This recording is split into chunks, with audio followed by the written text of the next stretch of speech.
Good afternoon. This is the coaching game. I'm Laurie Lawson, and look who's here. Carrie Yoffe, Coaches Creating Change. Here Yeah, we are. here we are once again. Hallelujah. And ironically, we decided we're going to talk about change today. I was just going to say creating change. And, I'm going to start with a quote that I've said before on the show, but I think it's just so relevant today by the retired U.S. Army General Eric Shinseki. And his quote, if you don't like change, you're going to hate irrelevance even more. Appropriate is that for where we're at? I think that is so perfect. What does that mean to you? It means that, we've been talking about change a lot because change has been occurring. There's the new VUCA world of, volatile, uncertain, complex, ambiguous world of business or just world in general. Mhm. And one has to change their mindset. They may not want to change how they dress, or they might not want to change, you know, that. But it's a growth mindset. It's a resilient, it's a flexible mindset. And if we emphasized it before, it's even more so now that things Yeah. have changed. And that's what we can certainly go into today. That's what it means to me. It's interesting because you're right. Things have changed. And now we're getting ready to go back. I don't know what that means, go back to what, but we certainly went through some changes last year, and forced. A lot of them were forced, and a lot of them turned out to be beneficial. Some of them were harder than others to make. But now I think what we're talking about is, all right, we've learned that we can adapt, and now it's like, where do we, what do we hold on to, what do we give away, and what do we adapt to our environment? And that, I think, is where almost everybody is right now, at least in the United States. I can't speak for around the world, but I agree. so We're in a place of I don't know, I'm not sure. I don't know what it's going to look like. But I think when we talk about going back, it's not going back.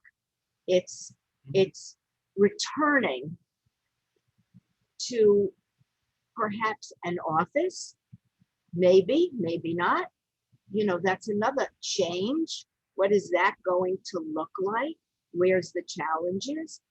I think people are eager on some level to go back to an office. Maybe it's not full time, maybe it's hybrid. And yet some people want to work from home. So that's, right there, ambiguity, I think, is a great word. Going back to, I think, returning and renewing and looking forward to how do we shape where, what's next when we don't see, Martin Luther King about taking the first step without seeing the staircase. yeah, taking the leap, yeah, Yeah. or We yeah. can't. We can't see the staircase. And I think everyone is there, and it's very uncomfortable. We are creatures of habit. We are creatures of keeping things the same. Change requires shift. It requires shift, and it's interesting because I think there are two facets. Maybe we should deal with individual change first on a personal level, but it's like, can you imagine the difficulty that leaders and managers are going to have with all this ambiguity, as you say? Yeah, I liked working from home, or yeah, I hated working from home. Vaccination, do I get it? Don't I get it? Just all kinds of things. But let's deal with a personal level first. It's like, what is the biggest change that you saw your clients having to make in the last year? I, for me, like everybody, clients got jobs, um, clients got new positions. They were in a company and they had to speak up to get to the new position they wanted, but the company wasn't sure if they were eligible or good enough for the job. So I think clients like us are unsure. Some even question, do I even have a job? Is my company going to be in business? Right. Um, and how are my leaders going to show up? The people I work for, what's the environment going to be like? Am I going to be fired? Um, so all of that was on the table. I do think that for many people, including my clients, probably most, this was a year of opportunity, which might sound, what, opportunity? Are you crazy? Mhm. A chance to look inside in the isolation, Mhm. figure out what was really important. There's been a lot of writing about YOLO, you only live once, that people Right. have reevaluated. Maybe they don't want to spend the time climbing that ladder. Maybe, the rainbow isn't exactly what they wanted or thought it would be. So it's a shift. It's a shift. It's interesting that you mentioned isolation because I found that to be a huge problem, at least in the beginning when the lockdown started. It was like, oh my God, I have to be by myself, or oh my God, I have to be with my family. What am I doing? Work is a lovely distraction, and a way to focus your energy. And it's like, oh, the merry-go-round stopped. Now what am I going to do? So I found isolation was a big problem. I also found connectivity a big problem. It's like, well, how do I connect if I can't go into the office? Or how do I connect if I can't run around the corner and see a neighbor? So it was isolation, connectivity, um, and I think you mentioned it also fear. It's like a fear of one, am I going to get sick? Am I taking the best care I can of myself? What do I do if I need a doctor? Or do I want to go to the hospital? Just all that crazy medical stuff. And then also fear of what are the rules? What do I have a job? Like you said, it's like what it's like the rug was pulled out, and it's like, okay, I don't know where to step next because I'm not sure. I thought I had this all planned out, and it's like planning went to hell. There's no point in planning right now. It's like adaptivity was the name of the game. So those were the initial things that I found like, whoa, and I was feeling them too. So it's like that's what makes coaching so difficult because you're human too, and it's like, whoa, what's going on here? I mean, luckily you and I, we work independently, so that we didn't have that problem. But um, it's I just found that it was very difficult. Um, you know, for me, I found walking. Mm, I walked 3, 4, 5 miles a day. That was a way of connecting with myself. I found cooking, something I had never done. I started cooking because everything was closed and, that was how we ate. So I found the isolation in a way not not difficult for me at all. We connect with clients, so we were speaking. You and I connected on Zoom. I did webinars and Zoom calls where there were people of like-mindedness. And I had a chance to reevaluate myself and look deep within myself. Is that philosophical, esoteric? Maybe. Yet, in a way, I find, again, this is personal, the more I know about myself, the better the coach I am. And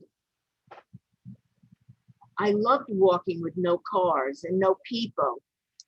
And now you go out and it's back to the hustle bustle. I know. Yikes. The traffic, it's yeah, it's I don't think there's no right or wrong or good or bad here.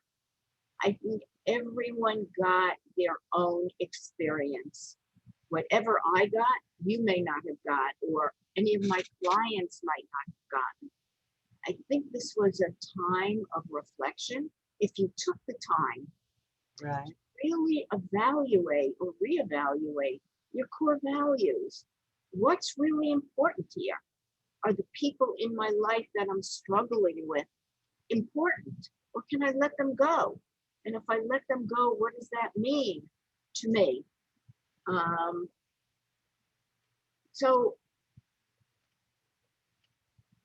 I do think it was challenging. If anything, it was challenging. And as coaches, I think now, if as a coach, I spent the time really looking at myself. What might I offer clients that's more in depth, that's more available, that can help them in where they're going and what their needs might be? So interesting, because I think you're right. I think our coaching is ready, just like it was when the lockdown came and there was an onsurge. And we were very fortunate because coaches were definitely needed. And there was an onsurge of, oh my God, what am I going to do? How do I adjust? And now I think we're back to, there are people who, like you said, realize, I might be one of them, that they really kind of liked the slowdown. They liked they like the isolation. They like the opportunity to reflect because it's just not the hustle bustle. And it's now I think we're going to probably go into how do we get back into the flow without giving up some of the really cool things that we found during this time when we were either with ourselves or with our families, or just slower. How do we go back into the flow? And I think that's probably where our coaching is going to be heading in the next couple of months. So what does that mean for you in the flow? In the flow means, okay, there will be more sources of entertainment. I'm in Times Square, so everybody's anxiously awaiting The theater? opening of theater. Yeah, there will be more opportunities to go out. There will be more opportunities to connect with friends. Like you said, are these friends, I don't want to say worthy, are these friends a good use of time? A good use of time. That's a good way to put that. And there will be more opportunities to connect with family. We'll be traveling, and that to get into that flow.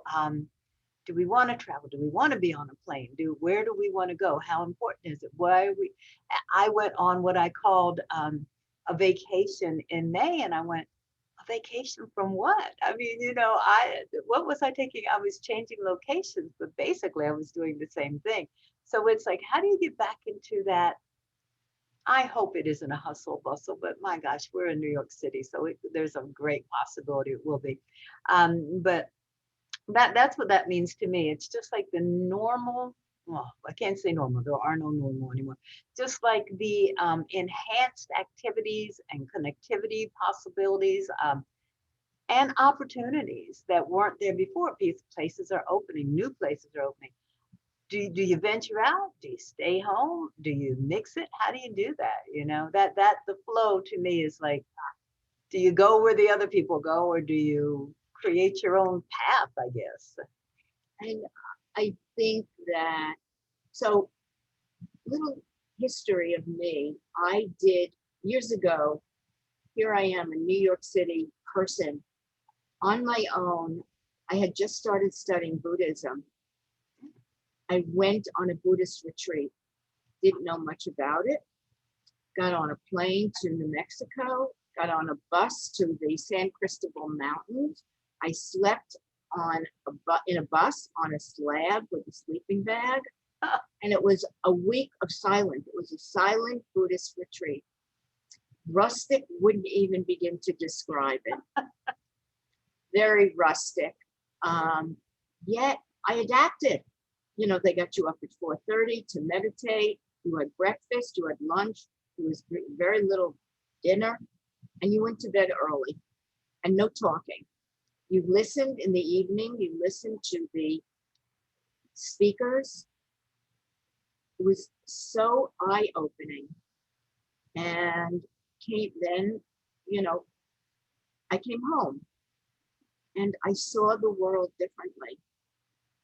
Wow. Like if you know, mountains are mountains and rivers are rivers until you're able to know that mountains become mountains and rivers become rivers. You know, you go to a top of a mountain and you see out and you look out and you listen. And I really, that experience was what guided me in the year of being alone. That we can come back, we can be in the world, but not of the world. Meaning, yes, we're back to the hustle bustle, but we don't have to be part of it. We can carve out our own way of being. So we don't get caught up in that. And I think for me, that goes for right across, you know, boundaries. I don't have to put up with the things I did, the people that I let go of, who I cared about tremendously and deeply, but there was no reciprocation and I was holding on. I let go. You know, clients, how I coach. So that's what I got out of this. And we can come back to whatever is there, but in a lot of ways, people will be looking at it differently. That's a good point, because if you're expecting to connect with someone that you didn't connect with for a year, they've gone through so many changes, just like we have. You have no idea. It's going to be a brand new dance, I guess, or at least it's going to be a starter dance just to see how that goes. That's a good point. It's a new dance. I think some of the steps might be old. You know, the music, Right. I don't know what it'll be. We get to choose. It's about choice. How do we want to come down from that mountain that year and do something differently at work? You know, leaders, the emphasis will be on empathy, will be on emotional intelligence, will be on caring for their employees. Okay. That's what will be wanted and needed as employees. You know, do you want to have hybrid? Will your company allow it? Are you willing to speak up and ask?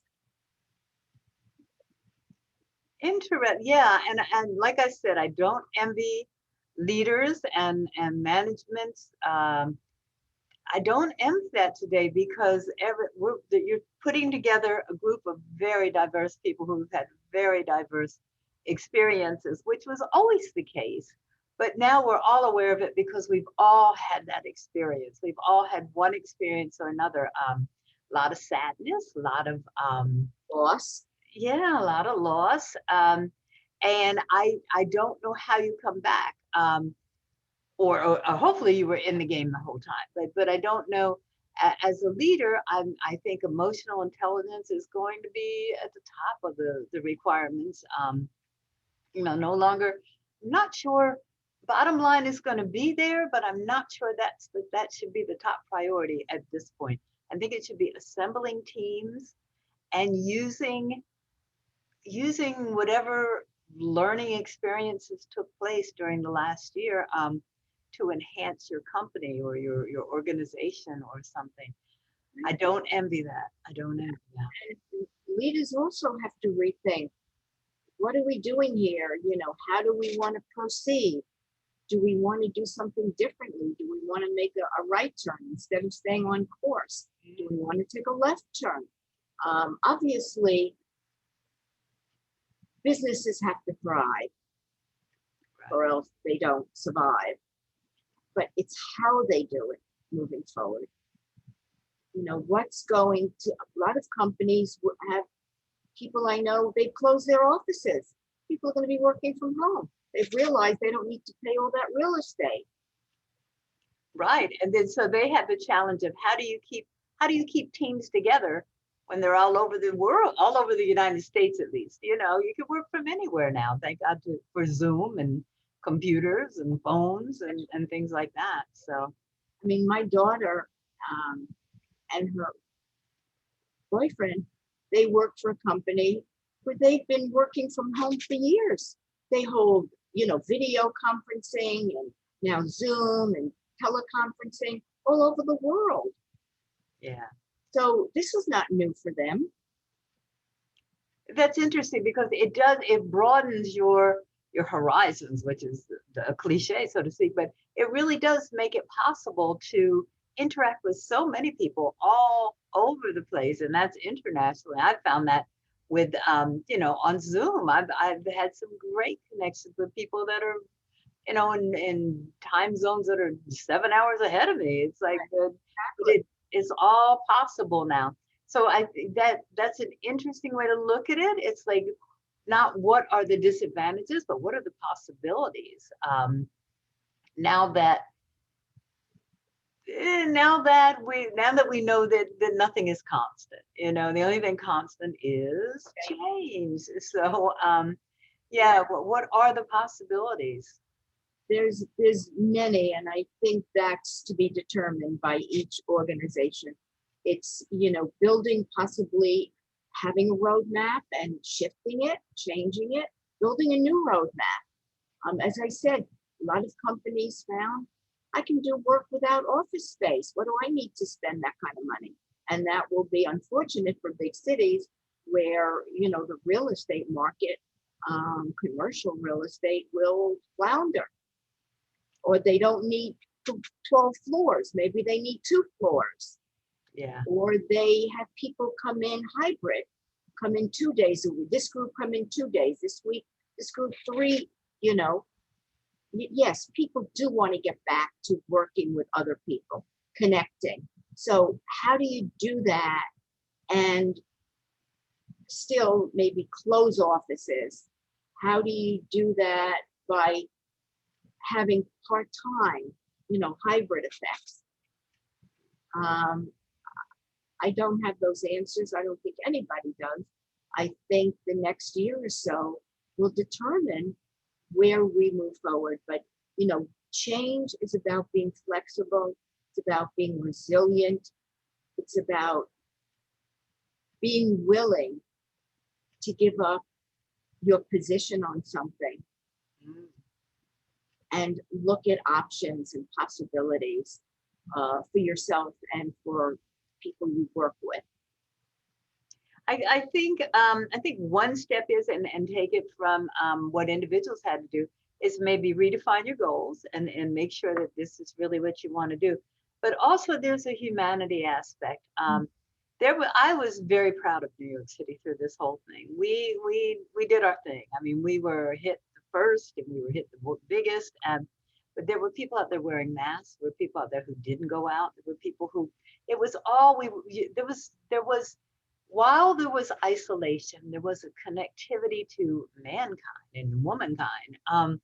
That it was like we're all in this together now, and I know that became a cliche thing, but we really were, and it's like, wow, we are. I always realize that in New York City when I live in a place with 45 floors of apartments, you know, how interdependent how interdependent we are on people and for our daily existence. And this just brought that to the forefront.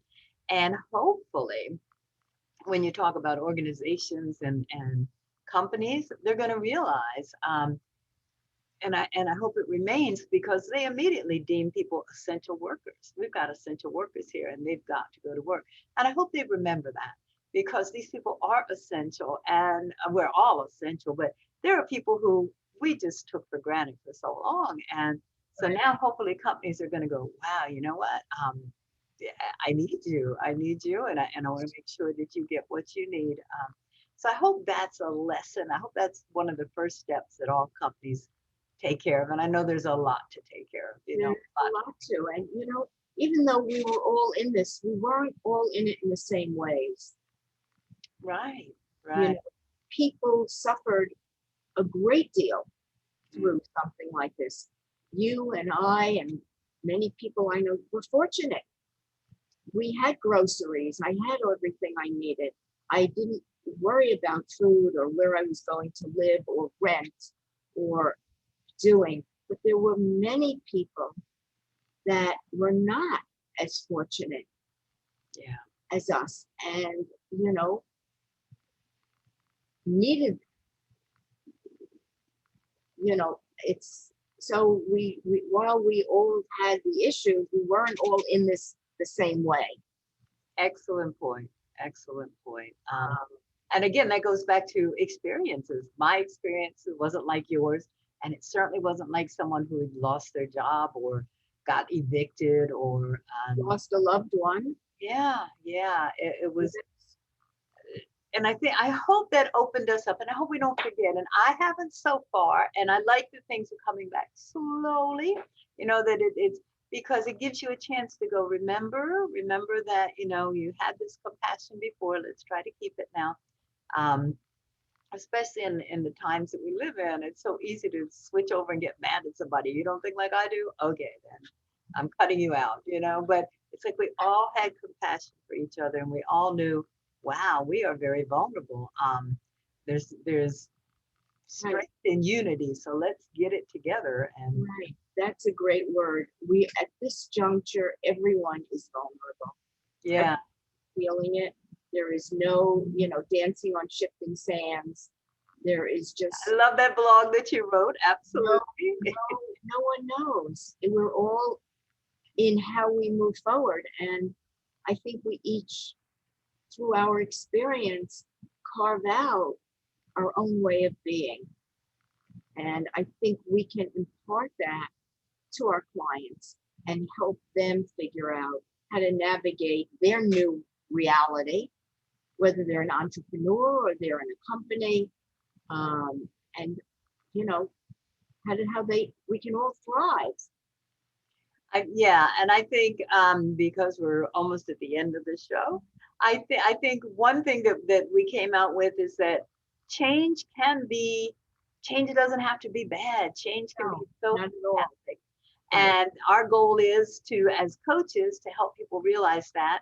And our goal as individuals is to keep reminding ourselves that change is a positive aspect many, many times. That's why we're coaches creating change. That's it. And we will be back next month. So, Take Karen care. Coffee, I bow to your wisdom. Thank you very much for You're sharing. very welcome, Laurie Lawson.